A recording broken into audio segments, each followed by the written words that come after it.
Hi hello നമസ്കാരം, welcome back. ഞാൻ നിങ്ങളുടെ ബ്രഹ്മ. വീട്ടിലിങ്ങനെ ഒരു പണിയില്ലാതെ ചുമ്മാ ഇരുന്നപ്പോഴത്തേക്കാണ് ഞാൻ ആലോചിച്ചത് നമ്മുടെ വീടിൻ്റെ തൊട്ടടുത്തുള്ള ഓച്ചിറ പരബ്രഹ്മസ്വാമി ക്ഷേത്രം ജസ്റ്റ് ഒന്ന് പോയി വ്ലോഗ് ചെയ്താലോ എന്ന്. ഞങ്ങളുടെ ഓച്ചിറക്കാരുടെ ഒരു സ്വകാര്യ അഹങ്കാരമായിട്ടുള്ള ഞങ്ങളുടെ ഓച്ചിറ വല്യച്ഛൻ കുടികൊള്ളുന്ന ഓച്ചിറ മഹാദേവ ക്ഷേത്രം. ഇന്നത്തെ നമ്മുടെ യാത്ര ദക്ഷിണകാശി എന്നറിയപ്പെടുന്ന ഓച്ചിറ ശ്രീ പരബ്രഹ്മസ്വാമി ക്ഷേത്രത്തിലേക്കാണ്. നമ്മുടെ ഓച്ചിറ ക്ഷേത്രത്തിൽ 2 ഇരട്ട ഗോപുരമാണുള്ളത്. ഗോപുരം കടന്ന് നമ്മൾ അകത്തേക്ക് കയറുന്ന സമയത്ത് പടിഞ്ഞാറേക്ക് ദർശനം ചെയ്ത് ഒരു ഗണപതി ക്ഷേത്രമാണ് ആദ്യം നമുക്ക് കാണാൻ പറ്റുന്നത്.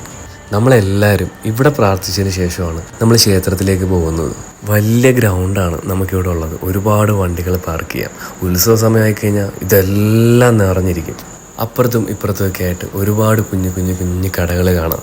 ഗണപതി ക്ഷേത്രം കഴിഞ്ഞ് നമ്മൾ മുന്നേക്ക് വരുന്ന സമയത്ത് അന്നദാന മന്ദിരത്തോട് ചേർന്ന് ശിവലിംഗവും ഭസ്മത്തിൽ കുളിച്ചിരിക്കുന്ന നന്ദിദേവനെയൊക്കെ നമുക്ക് കാണാൻ കഴിയും. അവിടെ നിന്ന് അല്പം ഭസ്മമൊക്കെ എടുത്ത് നെറ്റിയിലിട്ട് അവിടെ ഒരുപാട് തടിയുടെ പ്രതിമകളുണ്ട്. അതെല്ലാം നമ്മളുടെ ശരീരത്തൊഴിഞ്ഞു കഴിയുമ്പോൾ നമ്മളുടെ ശരീരത്തുള്ള പ്രാക്കും ശരീരത്തെ വേദനകളും ഒക്കെ മാറുമെന്നാണ് വിശ്വാസം. ശരിക്കും ആൽമരങ്ങൾ നമുക്കിവിടെ കാണാൻ പറ്റും.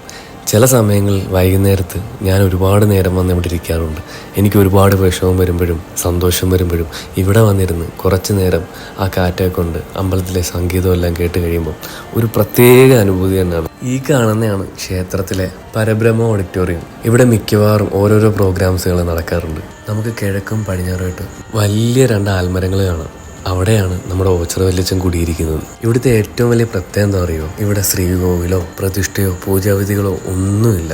വേറെ ഒരു ക്ഷേത്രത്തിലും കാണാൻ പറ്റാത്ത അത്ര കാഴ്ചകളാണ് നമുക്ക് ഈ ക്ഷേത്രത്തിലുള്ളത്. പ്രകൃതിയായിട്ട് ഇണങ്ങി ചേർന്ന് നിൽക്കുന്ന അത്ര മനോഹാരിത നിറഞ്ഞ ഒരു ക്ഷേത്രമാണ് നമ്മുടെ ഓച്ചിറ പരബ്രഹ്മസ്വാമി ക്ഷേത്രം. ഇവിടെ വരുന്ന സമയത്ത് പ്രത്യേകം നിറഞ്ഞൊരു മറ്റൊരു കാഴ്ചയാണ് നന്ദികേശനെ ഇങ്ങനെ ഒരുക്കി നിർത്തിയേക്കുന്നതാണ്. അവിടെ നന്ദികേശനെ ഒന്ന് തൊട്ട് വണങ്ങി വീണ്ടും നമുക്ക് ക്ഷേത്രത്തിലേക്ക് കടക്കാം. ഓച്ചിറക്കാളേക്കും ഒരു പ്രത്യേക കഥകളൊക്കെ ഉണ്ട് കേട്ടോ. ഒരുപാട് കഥകളുള്ളൊരു ക്ഷേത്രമാണ് നമ്മുടെ ഓച്ചിറ പരബ്രഹ്മസ്വാമി ക്ഷേത്രം. എത്ര പറഞ്ഞാലും തീരാത്ത അത്ര കഥകളാണ് നമ്മുടെ ഈ ക്ഷേത്രത്തിലുള്ളത്. അതുപോലെ തന്നെ ഒരുപാട് അത്ഭുതങ്ങളും സംഭവിച്ചിട്ടുള്ള ഒരു ക്ഷേത്രമാണ് ഓച്ചിറ. നമ്മുടെ ക്ഷേത്രത്തിലെ പ്രധാനപ്പെട്ട വഴിപാടെന്ന് വെച്ച് കഴിഞ്ഞാൽ കൂവളമാല, കരിക്കിധാര, ജലധാര. നമ്മുടെ ശരീരവേദനയ്ക്കും ശാരീരികമായിട്ടുള്ള എല്ലാ അസുഖങ്ങൾക്കും ഇവിടുത്തെ പ്രത്യേക ഒരു വഴിപാടുണ്ട്. തടിയിൽ തീർത്ത ആൾരൂപങ്ങളും കാൽരൂപങ്ങളും കൈരൂപങ്ങളും കുഞ്ഞുങ്ങളുടേതും എല്ലാം നമുക്കിവിടെ കാണാൻ പറ്റും. അതൊക്കെ ഇവിടുത്തെ പ്രത്യേക വഴിപാട് തന്നെയാണ്. ആ കാണുന്നത് സർപ്പദേവങ്ങളുടെ പ്രതിഷ്ഠയാണ്. ഇവിടുത്തെ പ്രധാന പ്രസാദം എന്ന് പറയുമ്പോഴത്തേക്ക് ഇവിടുന്ന് അടുത്തുനിന്ന് തന്നെ കുഴിച്ചെടുക്കുന്ന ഒരു ചെളിയും ഭസ്മവുമാണ് കേട്ടോ. ഈ പടിഞ്ഞാറേ ഭാഗത്ത് കാണുന്നത് പാർവതി സങ്കല്പമാണ്. വെടിവഴിപാടും ഇവിടുത്തെ ഏറ്റവും വലിയൊരു വഴിപാടുകളിൽ ഒന്നാണ് കേട്ടോ. ഭിക്ഷ ചെയ്യുന്ന ഒരുപാട് ജനങ്ങളെ നമുക്കിവിടെ കാണാൻ പറ്റും. ഇവിടെ ഇപ്പോൾ കർക്കിടക മാസം ആയതുകൊണ്ട് തന്നെ എല്ലാ ദിവസവും നമുക്ക് ഊണം കിട്ടും. അവിടെ നിന്ന് നമ്മൾ നടന്നു വന്നു കഴിയുമ്പോൾ നേരെ പോകുന്നത് ഒണ്ടിക്കാവിലേക്കാണ്. ഇവിടെയും പരബ്രഹ്മം കൂടിയിരിക്കുന്നുണ്ടെന്നാണ് വിശ്വാസം. ജാതി മത ഭേദമില്ലാതെ എല്ലാ ആൾക്കാരും നമ്മുടെ ക്ഷേത്രത്തിൽ നിന്ന് തൊഴാറുണ്ട്. പ്രത്യേകിച്ച് അവിടെ സർപ്പാരാധനയാണ് കൂടുതലും നടക്കുന്നത്. തൊട്ടടുത്ത് വളർന്നുകൊണ്ടിരിക്കുന്ന ഒരു ഹനുമാൻ വിഗ്രഹമുണ്ട്. ഞങ്ങളെല്ലാവരും ഇവിടെ വന്നാൽ കുറേ നേരം ഉണ്ടിക്കാവിൽ വന്നിരുന്ന് ഇവിടുന്ന് നാമമൊക്കെ ചൊല്ലി ഒന്ന് വലം വെച്ചതിന് ശേഷം മാത്രമാണ് ഞങ്ങളെല്ലാവരും തിരിച്ചു പോകുന്നത്. നമ്മുടെ ഓച്ചിറ വല്യച്ഛൻ്റെ ക്ഷേത്രത്തിൽ എപ്പോൾ ചെന്നാലും തിരക്കായിരിക്കും. എല്ലാ ദിവസവും ക്ഷേത്രത്തിൽ കഞ്ഞിയുണ്ട് കേട്ടോ. കുഞ്ഞിലേക്ക് ക്ഷേത്രത്തിൽ വരുന്ന സമയത്ത് നിറച്ച് കളിപ്പാട്ടത്തിനടന്ന് വഴക്കിടുന്നത് ഞാൻ ഇപ്പോഴും ഓർക്കുന്നുണ്ട്. ഒരുപാട് ചരിത്രങ്ങൾ ഉറങ്ങിക്കിടക്കുന്ന ഒരു ക്ഷേത്രവും കൂടെയാണ് ഓച്ചിറ ശ്രീ പരബ്രഹ്മസ്വാമി ക്ഷേത്രം. സർപ്പദോഷം മാറാനായിട്ട് പുള്ളുവമ്പാട്ടും ഇവിടെയുണ്ട്. ആരോരുമില്ലാത്ത ഒരുപാട് അമ്മമാർക്കും അച്ഛന്മാർക്കും ഒക്കെ ആശ്രയമാണ് നമ്മുടെ ഓച്ചിറ വല്യച്ഛൻ്റെ ക്ഷേത്രം.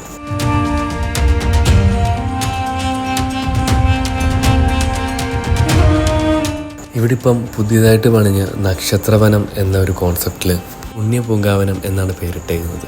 ഇവിടെ എല്ലാ നക്ഷത്രക്കാരുടെയും വൃക്ഷങ്ങളുണ്ടാവും.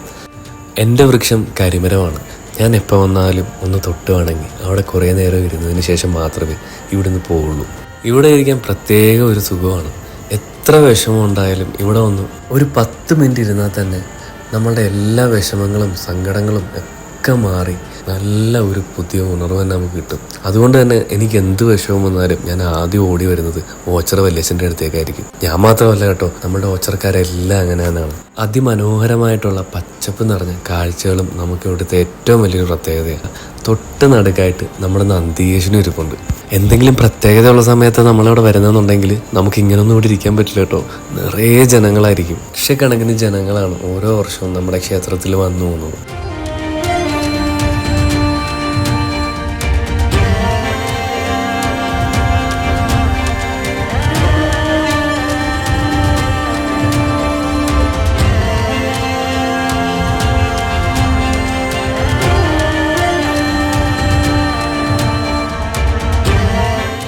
മുന്നോട്ട് നടക്കുമ്പോൾ നമ്മൾ കാണുന്ന ഒരു കാഴ്ചയാണ്, ഇവിടെ നിറയെ നന്ദിമാരെ നമുക്ക് കാണാൻ പറ്റും. മറ്റൊരു ക്ഷേത്രത്തിലും കാണാത്ത ഒരുപാട് വ്യത്യസ്തമായുള്ള കാഴ്ചകളും നമുക്ക് നമ്മുടെ ക്ഷേത്രത്തിൽ കാണാൻ കഴിയും എന്നുള്ളതാണ് ഇവിടുത്തെ ഏറ്റവും വലിയ പ്രത്യേകത.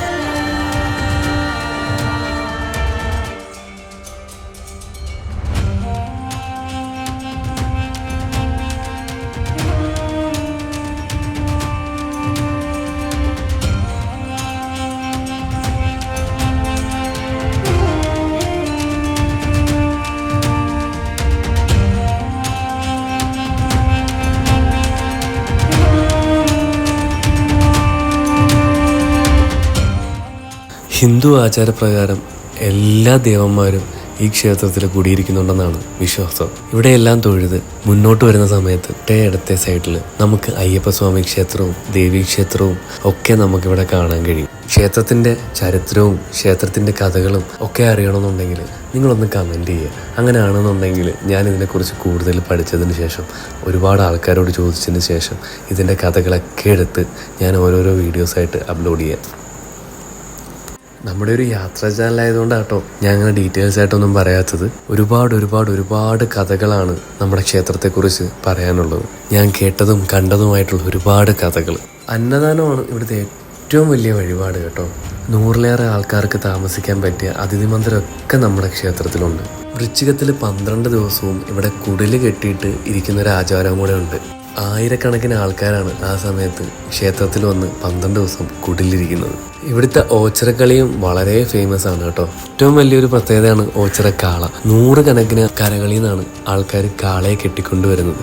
അതിലും ഏഷ്യയിലെ ഏറ്റവും വലിയ കാളയൊരുക്ക് നമ്മുടെ ക്ഷേത്രത്തിലാണെന്നാണ് പറയുന്നത്. ഞാനങ്ങനെ ക്ഷേത്രത്തിലൊക്കെ കുറച്ച് നേരം ഇരുന്ന് വണ്ടിയെടുത്ത് നേരെ ഓച്ചിറക്കുളത്തിലേക്കൊക്കെ പോയി ശരിക്കും താമരയൊക്കെ പിടിക്കും കേട്ടോ. കൂടുതലും ക്ഷേത്രത്തിൻ്റെ ആവശ്യത്തിനായിട്ടാണ് ഇവിടെ പിടിക്കുന്ന താമരകൾ ഉപയോഗിക്കുന്നത്. ഞാൻ മിക്ക ദിവസങ്ങളും വൈകുന്നേരം വീട്ടിലുണ്ടെന്നുണ്ടെങ്കിൽ ഈ താമരക്കുളത്തിൻ്റെ സൈഡിൽ വന്ന് കുറേ നേരം ഇങ്ങനെ ഇരുന്ന് ക്ഷേത്രത്തിലേക്ക് നോക്കിയിരുന്നതിന് ശേഷമാണ് പിന്നെ വീട്ടിൽ പോകുന്നത്.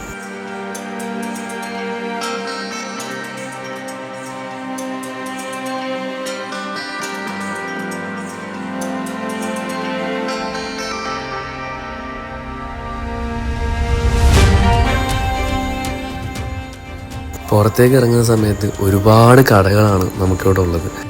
വീട്ടിലാവശ്യമായിട്ടുള്ള എല്ലാ സാധനങ്ങളും നമ്മളിവിടെ വന്നിട്ടാണ് വാങ്ങിക്കാറുള്ളത്.